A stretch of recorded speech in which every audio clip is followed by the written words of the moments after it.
Monsieur le préfet de région, cher Marc Guillaume, cher Henri Guénaud, mesdames et messieurs les administrateurs du SIAP, mesdames et messieurs les élus, mesdames et messieurs les directeurs du SIAP, mesdames et messieurs. À mon tour, évidemment, de vous accueillir avec grand plaisir ce matin pour cette 3e édition de Résonance, le rendez-vous de l'assainissement et des territoires. Je tiens tout d'abord à vous remercier, monsieur le préfet de région, de votre présence, évidemment, mais de vos mots toujours importants pour valoriser l'action du SIAP. Mais le SIAP vous doit aussi beaucoup et vous êtes un soutien sans faille.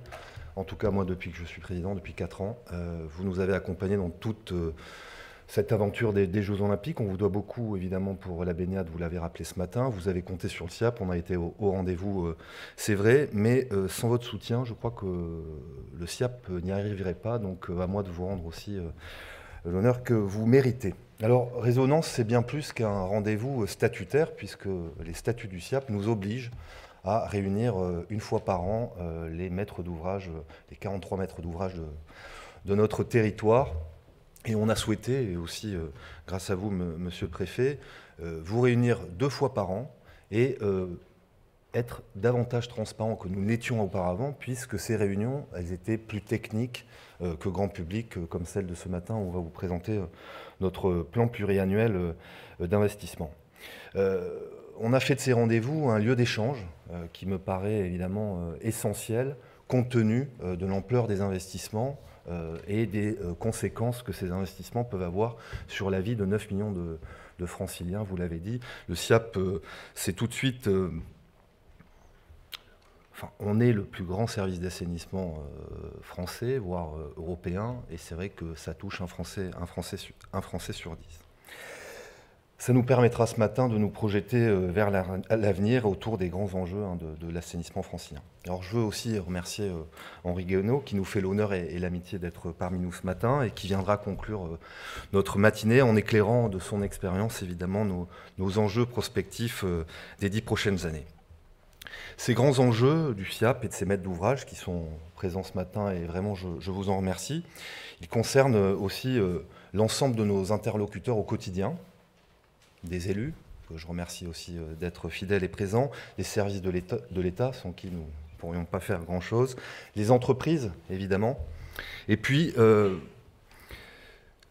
nous le savons, c'est ensemble que nous allons relever les grands enjeux et les grands défis qui nous attendent, vous le savez bien. Alors pour parler de ces défis, j'ai souhaité que le SIAP, pour la première fois de son histoire, présente publiquement le détail de son plan pluriannuel d'investissement qui est voté chaque année par le conseil d'administration au moment du temps budgétaire. Donc nous revoterons notre budget, enfin je l'espère, à l'unanimité en décembre prochain.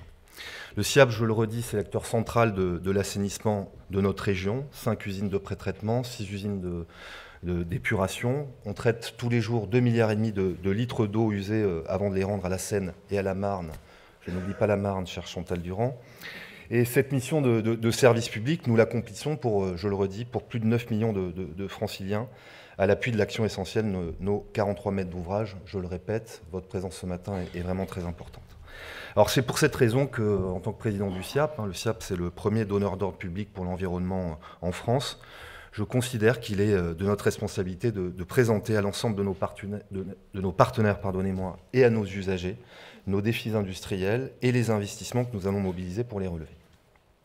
Cette démarche de transparence et de pédagogie, en tant que grand service public industriel, nous la devons en premier lieu à nos usagers, parce qu'ils doivent comprendre les raisons et les coûts de nos investissements, parce que ce seront les premiers impactés, évidemment, c'est la facture d'eau qui finance tout ça. Alors, cette édition de Résonance, dédiée à notre PPI, elle est à ce titre une réponse à votre besoin légitime de visibilité sur notre stratégie industrielle, pour que vous puissiez efficacement vous projeter avec nous sur les chantiers, les technologies, mais aussi le calendrier, vous l'avez rappelé, les calendriers, vous l'avez rappelé, monsieur le préfet, mais aussi les compétences et les métiers qui feront nos réussites collectives de demain. Ce plan pluriannuel d'investissement, vous l'avez dit, monsieur le préfet, c'est un peu plus de 4 milliards d'euros sur 10 ans. Cette programmation financière, elle correspond à notre schéma directeur industriel, vous l'avez dit, et je tiens à cette occasion remercier les équipes du SIAP qui ont construit ce plan, ce schéma directeur, et saluer vraiment votre travail remarquable parce que vous le verrez tout à l'heure quand Vincent Rocher présentera les planches, mais on a essayé d'être le plus pédagogue possible pour que tout le monde puisse être aligné évidemment et comprendre nos grands enjeux et ce que nous souhaitons faire. Alors, nous répondons avec ce plan à 3 principaux enjeux qui s'imposent au SIAP en matière de performance. On va beaucoup parler de performance ce matin pour les 10 prochaines années. En cohérence avec le cadre réglementaire, évidemment, et la nouvelle directive eaux résiduaires urbaines, vous en avez parlé, mais à maintes reprises, monsieur le préfet de région, et dont nous avions eu l'occasion de parler lors de la précédente édition de Résonance.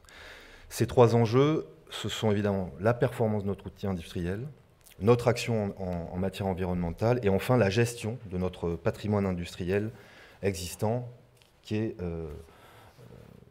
estimé à plus de 11 milliards d'euros. Donc c'est évidemment colossal. Alors ce PPI il est construit autour de 2 piliers, vous le verrez tout à l'heure. La performance du système d'assainissement et la performance environnementale. Voilà, donc ça c'est comment est-ce que finalement on fonctionne et quelles seront demain nos nouvelles installations, et puis la résilience industrielle et l'intégration territoriale. Donc là, c'est vraiment de la gestion patrimoniale. Et comment est-ce qu'on s'intègre? Évidemment, on intègre nos usines dans des espaces parfois restreints. Il n'y a pas que Seine-Aval, on a aussi notre usine de Clichy qui est en plein cœur d'un quartier qui vient de se construire. Alors c'est plus de 4 milliards, évidemment, c'est le choix d'un investissement responsable que le SIAP entend mettre au service de l'environnement francilien et de ses usagers. Pour cela, la feuille de route, elle est claire, renforcer notre performance épuratoire, vous l'avez dit monsieur le préfet, intégrer le traitement des micropolluants, tendre vers la neutralité énergétique, maîtriser l'empreinte carbone, tout en consolidant la résilience et l'intégration urbaine de nos installations, je viens de le dire. Nombre de ces sujets, ce sont évidemment ceux de DRU2 et j'aimerais, moi, apporter un point de vigilance qu'on va évidemment aborder tout au long de cette matinée avec nos invités. Cette nouvelle version de cette directive, elle est actuellement en train d'être transposée dans le droit français et c'est une phase qui est capitale pour l'avenir du monde de l'assainissement, mais aussi, je pense, de notre pays. Il y a des exigences particulièrement fortes dans le cadre de cette directive. Et ce matin, on va vous présenter un plan de 4 milliards d'euros. C'est déjà colossal. On a, sur les 10 dernières années, déjà investi 4 milliards d'euros. On estime, et notamment avec la question des micropolluants qui intéressent le grand public, les Français, parce qu'ils veulent une eau de qualité, on estime entre 1 et 2 milliards supplémentaires, non pas sur 10 ans, mais sur 20 ans, à intégrer dans notre plan d'investissement. Alors, que personne s'y trompe, le SIAP, on a toujours fait le choix de l'excellence. Donc ce n'est pas une transposition à minima que nous recommanderons, mais on souhaite une transposition réaliste. Et c'est vraiment l'objectif de ce matin, la transparence dans ce que nous souhaitons faire. On ne le fera pas seul, je le répète, et on le fera avec vous, à commencer par l'Agence de l'eau, qui nous subventionne beaucoup, la Banque des Territoires, qui... Richard Curnier en parlera tout à l'heure, mais on a capté à peu près un quart du plan eau il y a 2 ans avec le premier grand plan. Bon, le CEDIF nous a imité, mais c'est normal. Mais ils ont eu plus que nous. Mais voilà, en tout cas, c'est, je crois, des discussions que je peux avoir parce que il n'y a pas de station d'épuration de droite ou de gauche. On est en période électorale, donc je me permets cette petite parenthèse. Toute l'action du SIAP, elle aura une importance et un impact sur 10 millions de Français, et ça, on doit le comprendre tous ensemble. Et c'est pour ça que moi, cette transparence, aujourd'hui, ce matin, vous présenter ce plan d'investissement est très important, parce qu'on doit être tous alignés, je dois le dire. Je dois le redire, on doit être tous alignés, État, entreprise, maître d'ouvrage, élus locaux, président du SIAP, conseil d'administration, évidemment, même si je les remercie de leur soutien sans faille depuis 4 ans. Voilà, c'est un cap exigeant qui nous attend, qui nous convient évidemment de franchir. Mais je le dis, on doit bâtir une stratégie collective. Monsieur le préfet de région, je rappelais votre rôle central, mais surtout moteur, parce que on a été dans l'action pour la baignade, mais vous avez été surtout un homme de dialogue, et vous avez su, autour de vous, faire qu'on soit tous alignés, quelle que soit notre couleur politique et nos enjeux électoraux d'ailleurs. Je crois que ce PPI, il doit aussi caractériser ça. C'est-à-dire que, moi vous le savez, je suis aussi un homme d'action, mais aussi un homme de dialogue, et on doit pouvoir faire les meilleurs choix possibles. La stratégie industrielle du SIAPL, elle doit aussi convenir à l'ensemble de nos parties prenantes. Moi, c'est l'objectif de cette matinée. Je remercie évidemment tous les invités qui sont présents, parce que je crois qu'on a tout le monde autour de la table pour une fois.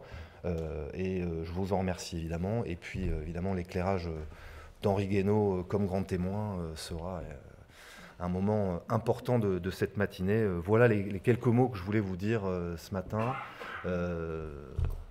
Bonne matinée, merci beaucoup.